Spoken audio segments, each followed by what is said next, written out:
মির্জাপুর এবং সখীপুর উপজেলার প্রায় 1.5 লাখ মানুষ শুকনো মৌসুমে পায়ে হেঁটে বা ছোট ছোট যান নিয়ে চলাচল করতে পারলেও বর্ষা মৌসুমে নৌকা ছাড়া কোনো উপায় নেই।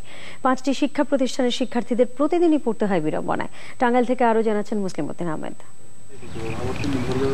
টাঙ্গাইলের পূর্বাঞ্চলের বাণিজ্যিক রাজধানী মির্জাপুরের পাথরঘাটা সহ বাসাইল ও সখীপুর উপজেলার 27টি গ্রামের প্রায় 1.5 লাখ মানুষের জন্য 3.5 কিলোমিটার রাস্তা না থাকায় অসহনীয় দুর্ভোগ পোহাতে হচ্ছে। এ সড়কের বাসাইল উপজেলা সদর থেকে কাঞ্চনপুর পর্যন্ত 5.5 কিলোমিটার রাস্তা ইতিমধ্যে নির্মাণ হয়েছে। বাকি রয়েছে 3.5 কিলোমিটার রাস্তা ও 2টি ব্রিজ। পুরো সড়কটি নির্মাণ কাজ শেষ হলে দুর্ভোগ লাঘব হবে এলাকাবাসীর।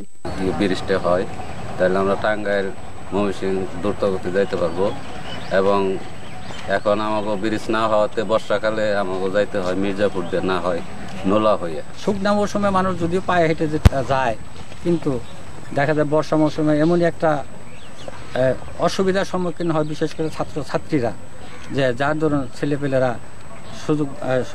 সুযোগ মতো তারা বিদ্যালয়ে যেতে পারে না। ওই এলাকা থেকে সরাসরি টাঙ্গাইল যেতে সময় লাগে 1 ঘন্টা। মির্জাপুর হয়ে জেলা শহরে যেতে সময় লাগে 3 থেকে 4 ঘন্টা। এছাড়াও শিক্ষার্থী সহ রোগী আনা নেওয়ার ক্ষেত্রেও নানা বিড়ম্বনা পোহাতে হয়। নির্বাচনের আগে জনপ্রতিনিধিরা রাস্তাটি নির্মাণের প্রতিশ্রুতি দিলেও কাজের কাজ কিছুই হয়নি।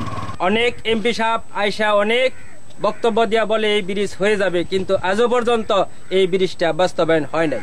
এই রাস্তায় ব্রিজ না থাকার কারণে অনেক অসুস্থ লোক, ডেলিভারি লোক মনে করেন আমাদের মির্জাপুর নোলা করে যেতে হয়। পর্যায়ক্রমে রাস্তা ও ব্রিজ নির্মাণ করা হবে বলে জানিয়েছে স্থানীয় সরকার প্রকৌশল অধিদপ্তর।